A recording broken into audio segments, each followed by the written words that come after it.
Every leader says culture matters, but here's the truth. Most of them can't really define it. They can't measure it, and they definitely can't manage it. Imagine being able to see your company's culture in real time, to be able to measure burnout, alignment, psychological safety, all with the same precision as your financial reports. Today's guest, Bronson Taylor, has done just exactly that. He's the co-founder and CEO of Workplace IO and the author of this great book, The Science of Culture, Defining and Measuring Culture in the Age of AI. Bronson is leading the revolution in how organizations understand themselves and using AI and natural language processing to make the invisible visible. I'm Jim Koetting. I help leaders measure the health of the organizations through the ultimate leadership audit, because you can't mitigate risk if you haven't measured it, and you can't measure it unless you clearly defined it. So today, we're going to have a deep dive into the science of culture where data meets humanity. So welcome. I'm so excited, Bronson. I'm glad to have you here today. Jim, thank you so much for having me. I can't wait to get into the awesome topics that we're going to cover. Yeah, I was just so excited about having you on today. Can you kind of give the audience a little bit of background of who you are? Yeah. So I'm just a big geek. That's the, that's the cliff notes. Uh-huh. I've been obsessed with technology, since there wasn't internet. I mean, I remember the K dial-up modems and the sound they would make, and that's just music to my ears to this day. But I've been on the internet since there wasn't internet, and I've always just trying to figure out what's the next frontier, where's it going, how can I create technology for good, right? That's kind of one of the ethos that I live by is when you have this powerful ability to do what you want with technology, you want to do something meaningful in the world. And so really that's the thread, that's the through line of my entire story. I've started a lot of companies, mentored a lot of companies. I've been a part of Techstars. I ran Giant, which is a global consultancy that you're familiar with. And now I'm the CEO and co-founder of Workplace, but really just always asking the question, how can we build technology to do good in the world? Love that. I love that. Now, I got your book. I started reading it, and your book starts off with radically different offices. One feels alive and one feels heavy. And I've walked into both kinds. And you can feel it before you meet anyone. What are we really seeing in those moments? Yeah. See, the thing is, a lot of people don't have a good working definition of culture, but they know it when they see it, right? So I'll give you an example. If you walk into an organization, you walk into the office on Monday morning and you're greeted with a smile, and your manager asks about your weekend, not just about the project update, right? You get into a meeting, and in that meeting, there's collaboration, there's purpose. You know what you're meeting about, you know why you're meeting. Every voice is heard from, right? There's a disagreement, but it's handled with care, with empathy, with love for the truth, not for the place of the individual in the hierarchy. And when you go home from an organization like that, you feel like life matters. You feel like work matters. You feel like you spent your day doing something important that you're proud of and you want to do it again tomorrow. Doesn't mean it was easy. It doesn't mean there wasn't things along the way that you had to figure out, that you had to work through. But overall, there's a sense of joy in just the way you conduct your work life. But then you can look at the opposite, and it's also true. An organization where Monday morning they come in and they want to get to their desk as quick as possible without talking to anybody. They want to get their headphones on as quick as they can get them on so they can get in their own little world and just not be bothered. You might pass by a desk and see a manager berating somebody publicly because they think that's what good managers do. They make sure that everyone's a little bit afraid. And then when you finally get into that Monday morning meeting, everything's just a little bit off. Most people don't have a voice that gets to be heard from. A few people dominate the conversation. They act like they want input, but they really just want a rubber stamp. They want you to approve their ideas. They don't actually want the best of what you bring. And if you speak out and speak out too often, you're going to find that out the hard way and you learn to keep your mouth shut, right? And when you go home at the end of the day and you're talking to your significant other, you're asking, you're saying, is this the place for me? Should I be here? Is this how I'm going to spend the next X years of my life? And before you know it, you're scrolling on LinkedIn. You're trying to figure out where the opportunities are, who's hiring, what is happening in town that might be interesting to go see what they're up to. And even though we don't have a working definition of culture yet, it's obvious that what's different about those two organizations is their culture. I've said nothing about their product or service. I've said nothing about whether they're public or private. I've said nothing about how many employees there are. I've only defined things that are very cultural. And yet instantly we know, oh, that first office is one where I want to be, and that's a good culture. And the second one is a place I'd rather avoid, and that's a bad culture. So it's really obvious what culture is when you see it, even though a lot of people haven't really thought about what is culture. Oh, that's really good. Now, you describe culture as how we do things around there. Now, that sounds really simple, but really profound. Can you help me unpack that a little bit? What does that mean? Yeah, absolutely. So a lot of times, if you get into the literature, there is so many definitions of culture floating around, some good, some not so good. A lot of them are very complicated, Mhm. though. And one of the things I found is actually in this book right here, a book by Dill and Kennedy, and it's called Corporate Cultures. And in this book, they actually, and this came out in the early 80s, by the way, so this has been around a long time, but they define culture as how we do things around here. And when I first came across that definition, it was like a light bulb went off. I was like, yes, that is what culture is. It's how we do things around here. And the reason why that definition has so much power, even though it's simple, is that it correlates culture to behavior. See, that's the big insight. Culture is the behaviors that you allow, that you repeat, and that you reinforce. And so if you walk into a group and they allow certain behaviors, they reinforce certain behaviors, and that's the way they do things around there. That is their culture. And I like that because it gets away from culture being aspirational. It gets away from culture being mission, vision, values. It gets away from culture being empty words that we say. Culture is actually all of the micro interactions, all of the micro behaviors added up over time. That's your actual culture. And when you define culture like that, it brings to life something that felt either fuzzy and ephemeral or academic. It brings it to life because anyone can say, that's how they do things around there. Or when you think about your own organization, you can pinpoint, that's how we do things around here. And it filters into every part of the organization. So it filters into how meetings are ran, right? Who speaks, who doesn't speak, what are the topics, how does collaboration happen or not happen? All of that is just how we do things around here. Those are all behaviors, how we treat each other as employees. Do we gossip? Do we play politics? Do we try to backstab? Do we try to take credit? Or do we actually want the group to get credit for the breakthrough? Do we want to hold other people up? Those aren't just fuzzy cultural things. That's behavior. That's how we do things around here. So if you want the simplest, but I think also the most powerful definition of culture, it's simply how we do things around here. I love that. That is so profound. Now, when you started actually measuring culture, did the data confirm what leaders already sensed, or was it a surprise to a lot of them?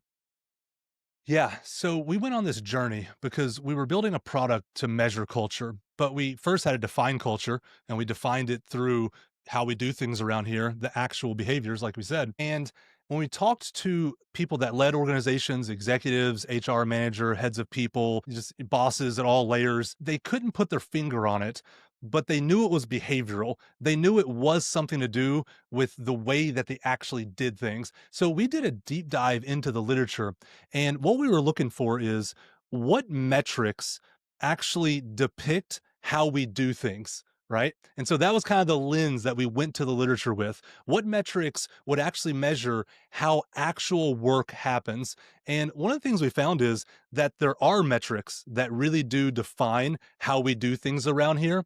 And when we took those metrics back to the organizations, we took them back to the heads of HR, to the CEOs and COOs, and so many other people inside of organizations. When we took those metrics back, we said, does this sound like culture to you? And we would rattle off these metrics that we found. And they said, yeah, that's exactly what culture is. Because if these metrics are up and to the right, then our culture is up and to the right. And I would do this thought experiment. I would say, can you imagine all six of these metrics? And we can get into what those six are, and we could talk about them when you want. But I would say, can you imagine all six of those metrics being really good, going in the right direction, being exactly what you want, and yet somehow your culture being bad? And the answer was no, they really couldn't imagine that. And then I would ask the inverse. I would say, can you imagine these six metrics all being bad, but somehow you having a good culture? And they would, well, no, that's impossible. How could all these metrics be bad and our culture be good? Because these metrics are getting at the daily behaviors. These metrics are getting at what we allow, what we repeat, and what we reinforce. Those become the things that show up in these metrics. So, yeah, we found in the literature durable metrics that line up to exactly what executives were saying. Now, they didn't have the language for it, right? I mean, that's our job, as business leaders and as thought leaders, we have to come up with the language to help them. So they couldn't pinpoint it, they couldn't name it, but when it was presented to them, they said, this is a perfect fit. This is the measurement of culture. So yeah, there was a lot of agreement between the literature and the practice of running organizations. Well, this is really good. One of the things when I go in and talk to people and we talk about culture and everything else, it's so misunderstood. People don't understand it. They get a feeling of what good culture is and what bad culture is. And I will go kind of a little different aspect. I'll say, good is your leadership here. And I said, well, how do you measure that? And how do you define that? And how do you think about that? Because it's a risk. There's a lot of risks in having a bad culture, but you cannot, if you don't identify the risk, if you don't measure the risk, you can't mitigate the risk. And so if we don't actually have a good idea and have the data behind it, it's really hard to just throw darts at it, and it's very difficult to do that. So I see this when I do any type of audit work. If it's not defined, I can't fix it. And I've seen it firsthand. CEOs walk into a room, they feel the tension, they just can't pinpoint why. And what's amazing about what you've developed, and it's like walking into a dark room and your data flips the lights on and everyone's like, "Oh, wow, this is incredible." So I think I'm excited. We're going to get to what you're doing and everything, and I'm real excited for you to show that. But before we do, I want to talk a little bit about something you wrote about. It's called counterfeit culture. Those glossy mission statements on the ping pong tables, the Hawaiian Shirt Friday. Why do leaders keep failing at this? Yeah, so you're absolutely right. People don't know how to define culture. They don't know how to measure culture. The same way they have a hard time defining and measuring leadership, the work that you do, right? And when they don't have a good working definition and they don't know how to measure it, they fall back to whatever feels natural or what they've seen someone else do. And so, what feels natural to an executive when they think they have a culture problem is to come up with mission, vision, values and to push them out, right? And so, what that means in practice is they sit around for a couple weeks with other people that think they're a little more important than they probably are, and they try to figure out what is our mission, and they try to come up with a perfect sentence, a perfect paragraph, and then they get that check mark, and then they say, okay, well, what's our vision? And they come up with a vision statement, and then okay, we got that. Now let's come up with our values, and they list out a handful of values. And then they might put them in a handbook. They might send them out in an email. They might have the CEO get up and do, a quarterly town hall meeting and say, okay, everybody, this is our mission. This is our vision. This is our values. They run to Kinko's. They get the copiers going. They come back. They hand out everything. And they think they've actually done something, right? They think that they've actually made a step toward creating culture. Now, mission, vision, values are good, right? I create them for my own company. I'm not saying those are bad things in and of themselves. But remember that definition of culture. It's how we do things around here. So if those mission, vision, values don't actually make their way into the micro behaviors of everyone in the organization, then you've created a counterfeit culture. And so it's kind of, when I went to New York, you go to certain streets, and certain streets, they have all the knockoffs, right? You can get the knockoff Louis Vuitton, you can get the knockoff Nikes. I'd be lying if I said I didn't buy some knockoff stuff there, right? It's fun, but we know it's not the real thing, right?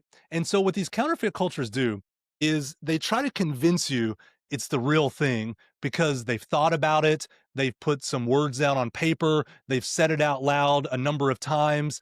But then there's this disconnect between the actual behavior of the people they're leading and all of this fancy material they created. So what they ended up doing, even though they didn't mean to, is they created a counterfeit culture because there was a misalignment between all those fancy words and the behavior of the people that they wanted to actually follow those words. You think about values for a second, and we think that we can just decide our values. Like, oh, I'm just going to list them out on a piece of paper, and now those are our values. And it's like, no, doesn't quite work that way. Yeah, start by putting them on a piece of paper. Now you've got to live them, you've got to embody them, you've got to reinforce them at every step, at every layer, at every level of the organization. You have to actually become those values. And now you're doing the hard work of creating culture. But when you Yeah. just come up with the values, you've done almost nothing. But it allows us to get a quick check mark mentally, right? As an executive, you think, okay, I've taken that off my list. I now have the culture thing figured out because I figured out mission, vision, values. When really the work of culture is every day, all day, every conversation, every interaction, every meeting, every single thing that every person does collectively becomes the culture. So if you want to do the hard work of moving away from a counterfeit culture to a real culture, it's going to take so much more time and energy, but it's so much more worth it at the same time. I love that. That's really good. Now, I've been in offices and I've seen the big sign that says, "We're one big family," and the employees are thinking, "Yeah, dysfunctional family that needs a little therapy." Maybe. That's right. Once you strip away the counterfeit and really understand what's true, that's where your science comes in. And you've distilled decades of research, I think, into 6 measurable dimensions: burnout, psychological safety, conflict, engagement, alignment, and execution risk. Why those 6?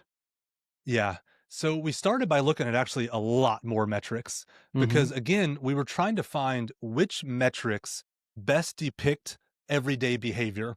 So Okay. that was really the filter because we knew that if a metric depicted everyday behavior, then it would depict culture. So we didn't go in asking what metrics sound cool, which metrics do we think would be fun to measure. We went in saying which metrics correlate to real behavior inside the organization and real behavior that matters. And in looking at the literature and then in kind of having this reflexive equilibrium with the executives and then going back to the literature and going back to the executives, these were the 6 that came up on conversations over and over and over. And they're also very prevalent in the literature as well. And so those 6, I mean, do you want to go into kind of what those are and what they mean? Because I mean, we can geek Well, out for yeah, a let's second if you let's want let's do to. this, but first I wanna ask you, what do leaders underestimate the most? That's a really good question. Probably psychological safety. If I have to pick one that they underestimate, everyone kind of they all know burnout matters. It has a lot of traction, right? We don't want people burn out or we feel burnt out. Execution risk, just because the word execution is in it, they think it matters because everyone wants more execution, more productivity. So they think, okay, execution risk, let's not have that. But of all of them, psychological safety is the one. And this is my personal opinion, right? Where I think it's underestimated the most. And I'll tell you why. Because psychological safety is the ability for a group of people to be open and honest without fear of what's going to happen, right? That's the simplest way to think about it. So when you're in a meeting and you're trying to solve a difficult problem, you need to hear the truth from everyone because the truth for how to solve that problem might be in the head of someone that is not that influential, not that talkative, right? Not that able to formulate their ideas into words, not that captivating. And yet, they might be the only person in the room with the dead on right answer to the thing we're trying to solve. And so, if you have low psychological safety, that person doesn't have the ability to say what they're thinking because maybe the conversation moves too fast, ideas are shot down too quick, there's harm in being wrong. So you're like, well, I keep my job if I don't say anything. But if I say something and I'm wrong, there's repercussions, right? But when you build a team that has true psychological safety, you're creating an environment where you get the full brain power of all the employees sitting around the table, not just the people who are the best at positioning themselves as having the right answer. And so one of the things we do in our own organization is I pull out of people constantly and I tell them, I want you to disagree. It doesn't mean I'm going to agree with you, but I want you to disagree with me so that I'm forced to formulate a logical response. And then you can tell me if that actually persuades you or not. And in this dialogue of actually pulling out of people and having this responsible debate, you get to insights and you get to decisions that a lot of organizations will never get to. They're being outcompeted by other organizations because other organizations have higher psychological safety and they're actually finding ways to get to the answer quicker, better, more efficiently because they've let go of politics and they've let their guard down and there's a really high psychological safety. So that's my personal opinion. I think that's brilliant. I think that's brilliant. You know, the one that got me was the execution risk metric. That really caught my attention. When I go through and I audit leadership, I look at, you know, that survey, you know, and it's incomplete. You know, I look at communication, trust, alignment, and the capacity to execute, and it's amazing how data can reveal the dysfunctions that leaders feel, but they can't articulate. Now, when you show those numbers to an executive team, what's the kind of reaction that you get? Yeah. So right now our product is in beta. So we're using it internally. So I'm going to tell you the response that we got from it. Right. Okay. So in about 30 days, we're going to start rolling in our first users on it. But right now, when we see the data, um, sometimes it fits our model of the world and we're like, okay, yeah, that makes sense. Sometimes it gives us something new we have to work through and think about, right? And that's really where the what we want to happen. We want the data to tell us something that makes us think, well, why is that? And how can we improve? And why is that the way it is? And so we actually like it when the data is off a little bit. And so, yeah, there's a number of examples from our personal data of where we're like, oh, okay, that's good insight that we needed to actually improve. I've even gotten personal leadership guidance from our own software that I've taken to heart. Well, that's great. Well, I want to talk, you know, I want to kind of segue into the AI breakthrough because I think this is what just blew my mind when I saw you speak a couple weeks ago. And I thought, oh my gosh, this is a game changer for everyone. So I want to talk a little bit about the AI. Now, you say it turned into, you turned a concept, digital exhaust, into insight. And for those not living in the AI world, what does that mean? Yeah. So let's back up even a level Okay. before that. So in AI, AI is this kind of nebulous term.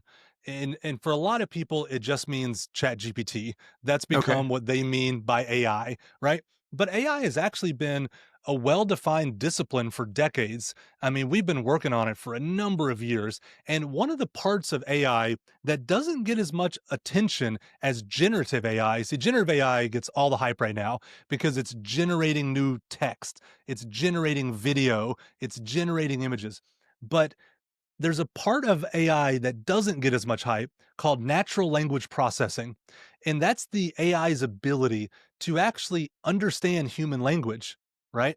And here's why that's such a breakthrough because AI with natural language processing, or NLP as they call it, it knows when you say a certain sentence, what that means, right? Not just the definition of the words. It's not just taking the words and going to Webster.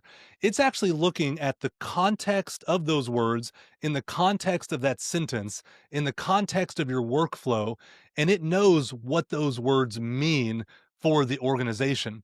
And so AI has been a breakthrough because my contention is that the biggest clues for our culture is embedded in our language, right? The words we use, right? The people we allow to speak, the people that don't get to speak, the amount of words this person uses versus this person, right? The kinds of words we use, the tone of the words that we use, the context that we use the words in. Language is the programming language of humans. Like, this is our programming language. So when you can take an AI and natural language processing and take the code of humanity, which is language, and then say, no, now with technology, we actually understand that language and what it means.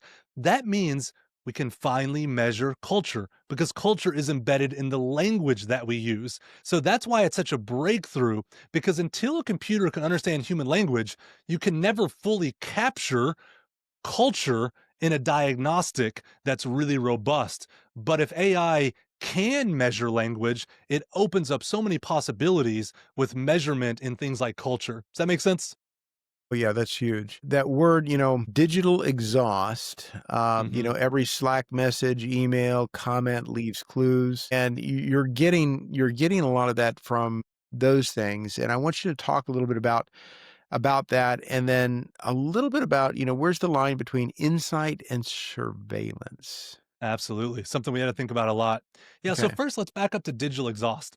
Okay. So, whenever we're doing work, we're using language, right? That's our programming language.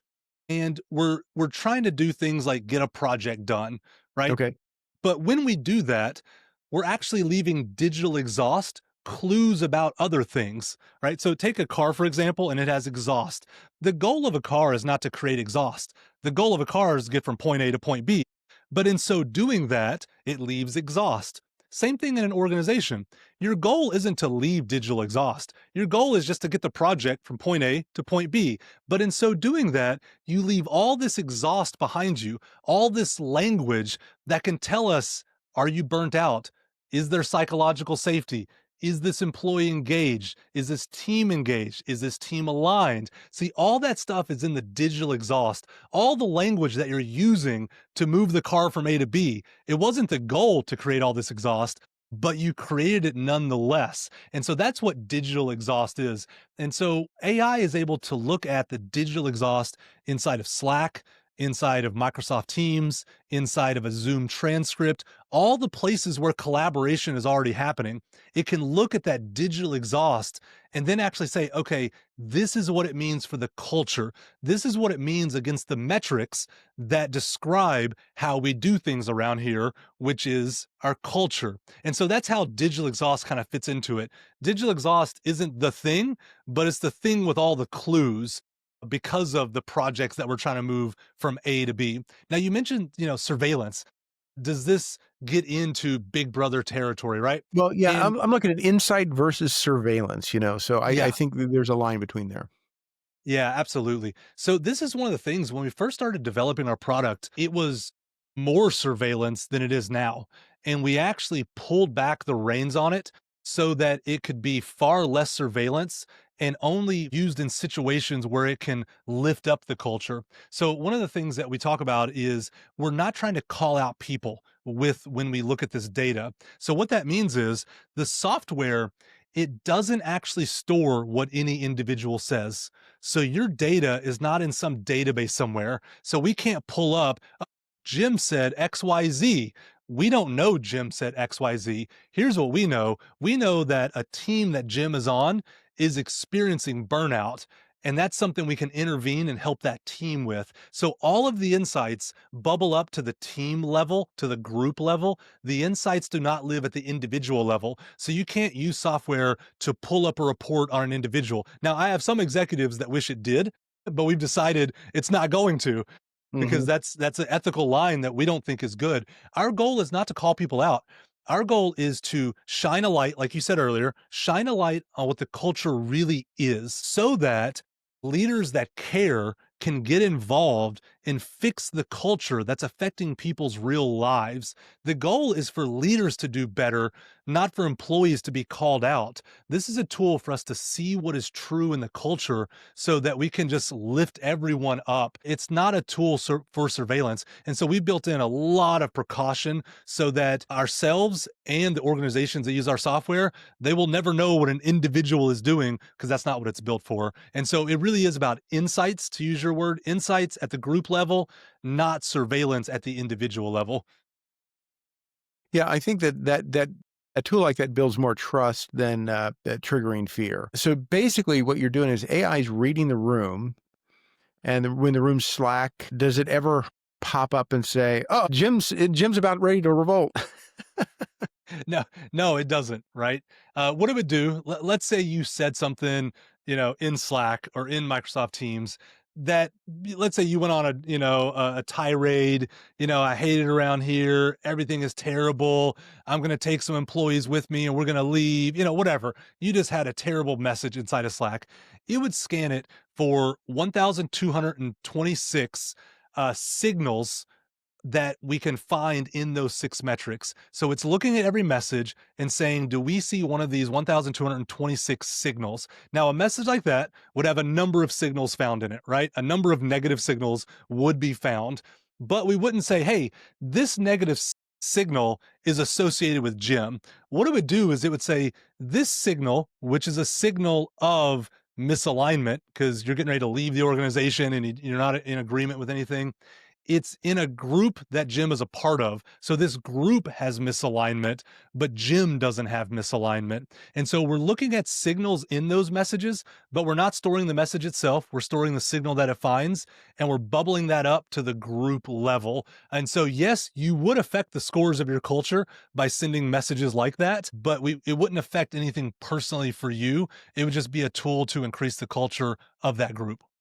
I like that. Now, do you have some things that we talked a little bit about this, some things that you can show me? When you did a handout, it showed kind of a Slack and what a person was reading, and then how the AI would pull things out of that. And then you talked about, I think there's 1,228 Yeah, signals that yeah, you're looking at. But do you have anything that you can show? yeah, Maybe bring up a screen absolutely. and Let me find it here on the slide deck really quick, and I'll work okay. through a couple slides. And you're right, it is 1,228. I misspoke when I said 26. So let me pull up the slides here. And while you're doing that, one of the things that I'm thinking about is I think that it is so important, if you want to improve your culture, it's impossible to do that improvement if you don't have the data. And that data is so important to get, because if I go in and say, "Oh, well, you need some leadership development. We need to have some coaching. We need to have this training, this training, this training." A lot of times entities will come back and say, "Oh yeah, we've been there, done that. We've got a good guy. This is our company that comes in. We send them off to a weekend seminar." And I always go back to that thing is, how do you quantify what you're doing is getting results? And this is the magic. You can quantify that. Yeah, absolutely. So I'll work through a couple slides here. Okay. Like I said before, workplace revolutionizes how we measure culture. That's the big idea. And we trained an AI on culture using peer-reviewed research. And so Uh-huh. when we got into that research, we found that there's 6 core metrics. We've already talked about kind of how we came to those 6. And inside those metrics, there's 1,228 signals that we look for, right? And just to reinforce it here, here's the 6: alignment, employee engagement, psychological safety, execution risk, burnout, and conflict. But here's a really cool one. You can't read it, but on the right hand side there, those are actually the 1,228 signals that we're Mhm. looking for. And Yep. so we're looking for those signals within all of the different messages and language being used. Wow. Yeah, it's a lot. I mean, we've taken a lot of time to get the AI to be able to do this. We built our own proprietary model to be able to find these signals of culture. But like we said, we were wondering, how can we measure culture without surveys? And that's when we had that insight. Any software a team uses leaves cultural clues. So Mhm. we're able to look at the cultural clues inside of Slack and Teams and Zoom. And so we look at how people actually interact. See, that's the difference. This software is not looking at what the values are stated as, they're looking at what the behaviors are. And I'll show you a really cool example here. So, this is what you would see. Someone in Slack, they say, "Hey, Sarah, saw the new requirements you added. This is the third redesign this week, and now we're adding more complexity. I'll try to get done by tomorrow, but I'm working late again and honestly running on empty. The devs already think the timeline is impossible." That's what we see. But what's actually there is all kinds of signals. There's misaligned teams between product and dev. There's the fact that it was sent after work hours and he says he's working late. There is the potential to miss the goal. He says the timeline is impossible. There's the signal of negative sentiment. He says there's more complexity in all caps. There's burnout potential. He says, we're running on empty over here. There's frustration detected. He said this is the third redesign this week. And so if you think about it, these are just the signals in one Slack or Teams messages. So just imagine all of the signals that are there in all of the messages being sent in a given day, in a given week inside of an organization. Yeah, that is just I think that's amazing. I think this is a game changer for a lot of organizations. When you think about what's next and how you think about what is the next level of this, how do you see this playing out when a culture starts seeing what was invisible to now what is very observable? Yeah, so that's a great question. AI is not going to do the hard work for you, right? It's a dashboard, it's measuring things, it's giving you data, but now a human has to get involved and do something, right? And so as a leader, you can use this as a diagnostic, but it's not going to fix anything in and of itself. You have to then have leadership that looks at this data and has a game plan. So one of the things they can do is they can start designing their culture, right? We don't really think about it a lot, but you can look at the dashboard and you can see what reality is. And then you can ask yourselves, what do we want reality to be? What scores do we want to be high? Where do we want to excel? And what kind of behaviors do we need to change to make those scores go up and to the right? So you can start having honest conversations with people and say, look, this score is low. My hypothesis is it's low because of these 5 behaviors.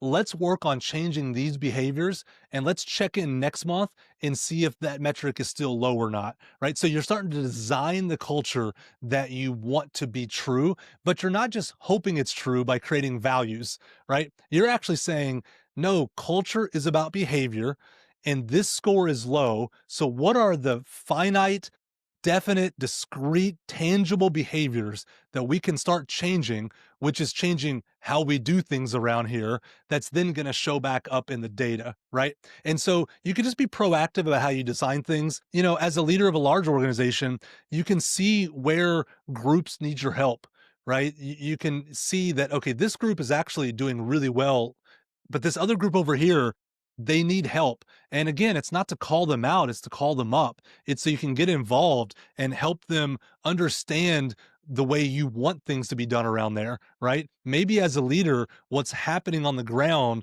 is not actually what you want to be happening on the ground. And there's a disconnect there, there's a gap. So you can get involved and say, hey, this isn't how we do things around here. Because remember, I said, culture is what we allow, what we do habitually, and what we reinforce, right? And so you as a leader can get involved and say, hey, we don't allow that. We're not going to make a habit of that.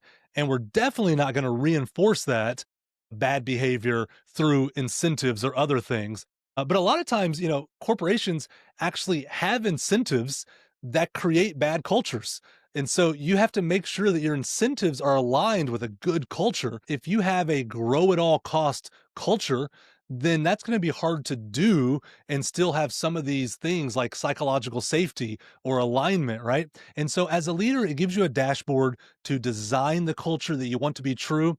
And it gives you a way to go into the parts of the organization that really need your help to get hands on and to model for them the way you want to do things around there. No, I love this. This is I just love the way you're going with this. I love how your mind thinks. I think this is really, really good. Now, you talked a little bit about CQ, which is the culture index. You described culture index as the next evolution of IQ and EQ. What exactly is CQ and what happens when a company starts to develop it? Yeah. So, we all know IQ, right? Mhm. Intellectual quotient. It's a measure of intelligence. Now, whether it actually measures intelligence is a discussion for another day. But, Mhm. as commonly understood, it measures intelligence. And we know EQ, emotional quotient, emotional intelligence, and there's a measure of that. One that's in the business world that's very popular is BI, business intelligence, right? Mm. And we know business intelligence, it's where's the dashboard that tells me my stats, tells me how many widgets I'm making, how many are being shipped, what the downtime is. It might tell me my cash flow. It might tell me my, expenses. But you have business intelligence to get your head around the operations. And what my team has been thinking about is, well, we have all these measures, IQ, EQ, BI, right? Why can't we measure culture with the same rigor? Because remember, we have these breakthroughs in natural language processing, and language is the programming language of humanity, and culture is embedded in that language.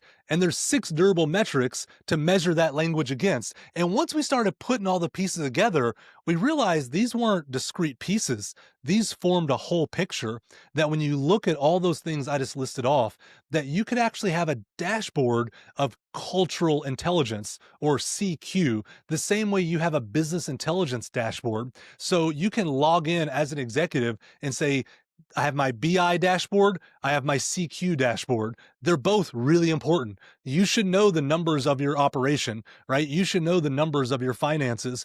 But I would venture to say you should just as much know the numbers of your culture. And that's a new idea, numbers and culture. It's like, no, no, no, but culture's fuzzy. It's like, well, it's fuzzy if you want it to be fuzzy. It's fuzzy if you allow it to be fuzzy. It's fuzzy if you do things the way we did it in the 80s. But here we are with the breakthroughs of AI and natural language processing. It doesn't have to be fuzzy. You could approach culture the way you approach business intelligence. You can approach culture the way you think about finance or operations or strategy. See, when it comes to finance, operations, strategy, we want the numbers. Okay, tell me my total addressable market. Tell me my Yeah. spend on the ad. Tell me, you want the details.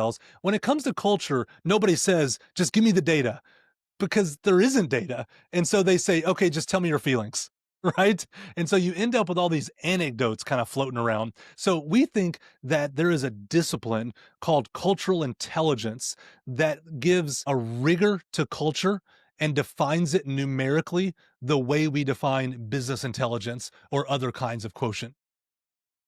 I like that a lot. Now, when you think about it and it starts becoming measurable, what is the next frontier? Is it improving it or predicting it or designing it? Yeah, I mean, it's all three. I mean, we talked about designing it earlier. Predicting is a big one, though, right? Because in this software, you can see trend lines, and trend lines, they usually have a line of best fit, right? So you can see, okay, we were here, now we're here. What's it going to look like in 3 months if we continue this trajectory? So for the first time, you can predict out what the culture is going to look like if changes aren't made. And that's a wild idea. I mean, we think about modeling out finances and forecasting finances, forecasting cash flow, but we never think about forecasting culture. But now we could look at those 6 metrics and say, if we do nothing, this is where we're going to be in a year from now, not based on guesses, based on the line of best fit that is showing up in the hard data of our culture. So I think prediction is a really interesting space that no one's explored with culture before. Yeah, I think you're onto it. Now, Bronson, I love this intersection. So it's when your science meets my mission, so one of the things my work does is I'm helping leaders close the gap between what they say and how they show up. And cultural intelligence makes this measurable for the first time. Yeah, you're So absolutely right. turning insight into data, if you can't mitigate risk, or you can't mitigate risk if you don't measure it. And for now, for the first time, culture has really not been measurable, or it's been difficult to measure. So for the CEOs, the COOs, the HRs, and the chief people officers, how do they begin? What's the easiest first step for their culture to, get in touch with what you're describing? Yeah, absolutely. Let me back up and even talk about something you mentioned that I think is really Yeah, cool. You let's go talked about back. the gap. the gap between what executives want and what the reality is, right? And I think it's the gap where there's so much opportunity, right? Because that's where you can grow, is in the gap between what you want and what is. And so, one of the reasons I love sports is there's just a scoreboard. Like, how the team is doing at any moment in the game, right? So, if you should be excited, if you should be bummed. There's a score, and that score gives you the ability to have the correct emotion in the moment, right? And I think that's what executives want, right? And the other thing about a scoreboard is it's objective. Nobody gets to arbitrarily decide what the score is during a football game. You don't get to say, "Well, I feel like the score is 22-17." Like, no, you don't get to feel like the score is anything. The score is what the score is. And here's why that's important, right? Because it's the people sometimes that have the most power that want to tell you a score that isn't accurate. Right? Because it's their organization, because they're the ones that have put so much time and energy into running that organization that they want to tell you, no, no, no, don't look at the scoreboard. Listen to what I'm telling you. Our culture is good. Repeat after me. Our culture is good. And then they look at the scoreboard and they're saying, we have room to improve. There's a gap there. And one of the things that I think shows up is the gap. A lot of times, it's going to take a lot of humility from senior leaders, because a lot of times it's their own behavior that is the gap, right? And you Yeah. mentioned earlier, how is it affecting us when we see this software running? And I didn't go into specific examples. And maybe that's because a lot of times it was calling me out as a CEO. A lot of the things that it was telling me about the group, I knew that it was my bad behavior driving that. I knew that it was habits that I had that were driving that. One time it told us in one of the insights that it sent us that our team was, we weren't focused, right, on the meeting, and that during meetings, we had other things going on and we weren't really paying attention to what each other were saying. And I realized that it sent that insight after I had been going through a McDonald's drive-through during the meeting. I was distracted ordering food, and then I had to ask everyone to repeat themselves, right? So when I saw the scoreboard, I said, no, no, the gap is me. I was the one distracted. I was the one that wasn't really focused on what we were talking about. And it didn't call me out personally, but it told me, hey, your team is distracted right now. And I actually knew that the gap was me. And so the thing I love about this is it's a scoreboard, and it's a scoreboard for humble leaders to grow. Now, if you want to be a proud leader, I got nothing for you. I can't help you, right? You already know everything. You already know everything's perfect. You don't need any data. You do whatever you're going to do. There's no help for you. I definitely can't help you. But if you're a humble leader that's okay with the gap between what you want and what you are, being yourself inside of the organization, then this gives you a scoreboard that you can really look to. I think the gap, some of the biggest gaps that you can find in an organization is in what you allow a high performer to do in terms of their behavior and what your stated values are. I think we turn a blind eye to high performers because we don't want to lose their output. We don't want to lose their sales. We don't want to lose their connections. We don't want to lose their influence. So we put up with them creating toxic cultures. And here's what's really interesting about that. We're afraid to lose them because we're on this quarterly cycle. We always want things to go up and to the right every 3 months. For whatever reason, that's what business has decided. But when you let people like that get in line with the culture, you create a culture that creates even more high performers. So by getting the high performer in line with how the culture should be, how we should do things around here, you create a place for other high performers to grow into their own. So you end up in 6 or 12 months with higher ROI, but you might see a dip in the short term because you are wrangling in a high performer and not letting them hurt the culture, right? I'll give you another example of this gap between the stated values and what we want to be true is what leaders do in public versus what leaders do in private, what they say in public versus what they say in private, how they think and act and talk about the organization in public versus how they think and act and talk in private. And that's a gap there. If we can lower that gap to be zero so that you just are who you are, you're going to see the culture come to life because you're actually living it. So I just love this idea, going back to cultural intelligence, that there's a real scoreboard and nobody gets to decide what the score is. The score is the score, and we're all in this thing together. Let's do what we can do to get this score to go up and to the right. So anyway, a little bit of an aside there. But you were asking, go ahead. Do you have something there? No, I was just thinking about, with the gap in the culture, and I was thinking, you mean like when your CEO is out at a concert with your HR person? That would be one of them. Yes, that would be a gap. Absolutely.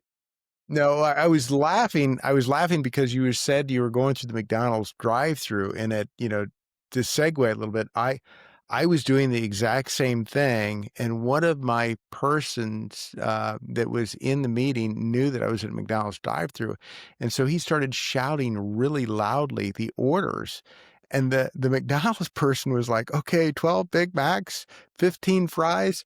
And I started laughing so hard, I couldn't stop them from doing that. And so, I'm just laughing about that. So, Yeah, um, similar a story. Yep. little bit of a segue there. So, for everyone listening, one of the things that I think is really, Bronson, this conversation changed the way we think about leadership and culture in so many ways. But for everyone listening, if you've ever heard the saying that culture eats strategy for breakfast, it's now time that you can start measuring what's actually on your plate for breakfast. So I think that's a really interesting concept. You learn about this through data, and data is so important. And I think that this workplace IO that you've got going and your book, The Science of Culture, is just a game changer. Tell me about what your vision is for workplace IO. Who's the companies it's going after? Is this going after, the Googles and the Fords and the big ones, or is it designed for over 100 employees? Is it designed for small entities? Yeah. How does it work? It's a really good question. When we first started developing this product, we had a hypothesis that it would be for companies around 250 in headcount, because our Mhm. thinking was big enough that they've outgrown the ability to manage their culture. It's not Okay. 10 people anymore. The CEO doesn't know what's happening in every conversation. They've grown beyond that. They have HR. They're having to act like a grown-up organization, but they're not so big that they're interested in using AI and being innovative. So that was our hypothesis. That hypothesis was wrong. So, in actually speaking with organizations, we have organizations as small as 20 people that are going to be using this within a month or so, all the way up to organizations that have over 100,000 employees. And so it really runs the gamut of interest. Because what's really interesting is people are people and culture is culture, and culture matters with 20 people, and culture matters with 100,000 people, and culture is how we do things around here, and that matters if you're a small group, and it matters if you're a multinational conglomerate. And so we actually found a lot of interest across the gamut of organizations, which we weren't expecting. We didn't know that such large organizations would want this or need this. We might have had this false sense that if you're that big of an organization, you've figured out the culture stuff, or how could you grow to be that big? But then when we actually work with them, they're the ones most desperate for it, because it's so big that they've lost their ability to know what's going on. And they not only have cultures, they have subcultures and subcultures. So when the software can actually say, this is how Latin America is doing, or this is how one project team is doing, or this is how one account is doing, then all of a sudden they get visibility into something that they couldn't imagine have a visibility into. So I would say, if you're an organization that uses digital tools for collaboration, right? So you need to be using Slack or Teams or Zoom. If you don't use any of those tools, it's probably not going to be a great fit for you, because again, we're doing natural language processing on the digital exhaust in those collaboration tools. But if you're using Slack or Teams or Zoom or other software like that, this is probably a good fit for you. And if you care about culture, it's probably a good fit for you. And if you're not afraid of the truth, it's probably a good fit for you. And I say that last one, I think it's actually an important one, right? Some organizations listening to this, let's just be honest, they don't want to know the truth. They would rather have bad results than know the truth about their culture. They would Yeah. rather put up with turnover than know the truth about their culture, because then they got to look in the mirror. And you know what? It takes a certain boldness to look in the mirror Yeah. and really figure out what's going on, because as a leader, you're probably the reason it's going on, or a big part of it. And so you have to be the kind of person that uses digital tools for collaboration, wants to know the truth about your culture also. But if anybody is listening to this and they're actually interested in, becoming a part of our beta, go to workplace.io. So that's the word work, PLACE.io. Uh, go there, and we have a wait list right now. We have over 40 companies that are waiting to use this when we launch it in about 30 days. And so go ahead and get on the wait list. And when we're able to, we'll reach out to you and figure out how you want to integrate this with your organization and give you demos, talk you through a lot of things like that. And on the website also, we have white papers that we've written around ethics and privacy and AI. We have white papers, one on from data to dialogue about how to use this to actually create dialogue within the teams that are seeing their scores. We have white papers on how NLP actually processes language to create these scores because we want you all to have a lot of confidence in what the software is doing and a lot of confidence in how you can use it after you let it start running in the background because this could be the most powerful software that an organization has had access to in a long time. And we want you to have a lot of information about it. And all that's at workplace. Yeah, and I'll put that link in the description on where you watch your favorite or listen to your favorite podcast and on YouTube and everything. So that's going to be in there. I built out something called the Ultimate Leadership Audit with this intention, knowing that this was kind of in the back burner and coming out. So one of the things I want to do is be able to offer it because I think when I go into an organization and we're talking about cultural or, people development, which I do a lot of, it always starts with leadership. I think about communication. I think about all these things. But if I can start with a diagnosis and say, here's the diagnosis, I can do it through a survey, I can do it through observation, but here's the digital exhaust. And if we combined all three of those, plus insight on how to attack the problem and say, okay, this is our cultural index, how do we improve that? There can be a significant ROI that can be quantified because I look at the payroll to revenue ratio or the revenue to payroll ratio and look at those things. And within different industries, it is different for different industries. But if I go into, our healthcare industry right now, big challenge with turnover and the cost on that, if you're bringing in a doctor and it's, let's say, $400,000 with salary and benefits and malpractice insurance, and that doctor leaves because of the culture, you're going to pay either 6 months of that salary to a year of that salary before, you get back to an even keel on what you've spent, for having a bad culture. So I see there's real tangible costs in this. And that's the one final parting thought, if you can summarize kind of an ROI on this, Mhm. I think it's just a huge, huge number on the Yeah. ROI. If you got any thoughts on Yeah. that? Yeah. I'm going to give you two different ways to look at ROI. Mhm. One is the bottom line, right? And that's the way we normally look at ROI inside of an organization. And you know what? If you have a good culture, all the studies say this that you're going to have lower turnover, you're going to have lower waste, you're going to have higher productivity. A study came out and said that companies with a better culture have 202% stronger returns than companies with a bad culture. And so across the board, we know that culture ends up on the bottom line. It ends up in the profit and loss column. It is a hard fact of doing business that your culture will end up on the bottom line. But let me actually introduce another way to think about ROI is when you create a bad culture in your organization, think about what that bad culture does to the people that work for you, that work with you, that work alongside you, the stress they're taking home to their family, the stress they're taking out on their family, the stress that they're carrying into their community, right? When you have a bad culture, people have to use the weekend to recover, right? They have to use the weekend just to try to like get their head back to normal because they had to put up with 5 days of really bad culture.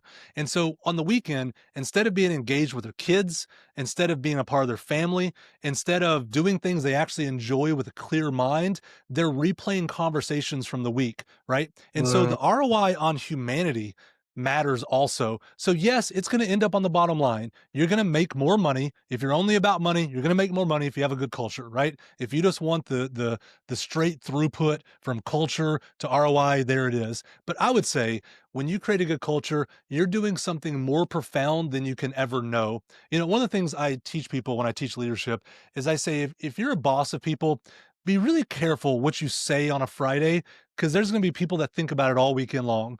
And you have a Yeah. lot of power over the quality of their life for Friday night, Saturday, and Sunday when you're not even in meetings with them and you're not even a part of what they're doing. But they're going to take whatever you said, and if it was biting, if it was cutting, if it was negative, and it's going to roll around in their mind, and they're going to wonder, why did my boss say that? What does that Yeah. mean? What am I going to do about that? And that's going to affect their entire weekend. I would say that's a pretty terrible ROI. We want people to have incredible lives. Life is good. We want people to enjoy their life. So why don't we create cultures that work because people spend most of their time at work. I love that, and I love what the book you gave a quote by, Edgar is it Sheen or Shine or, Yeah, I think it's uh, shine, but I'm not totally sure. Shine, he's a former CEO of IBM. He says, "Culture isn't just one aspect of the game, it is the game." And I think that's perfectly said from the CEO of IBM. Yeah, absolutely. So, Bronson, we've shared a feast. It's been so wonderful.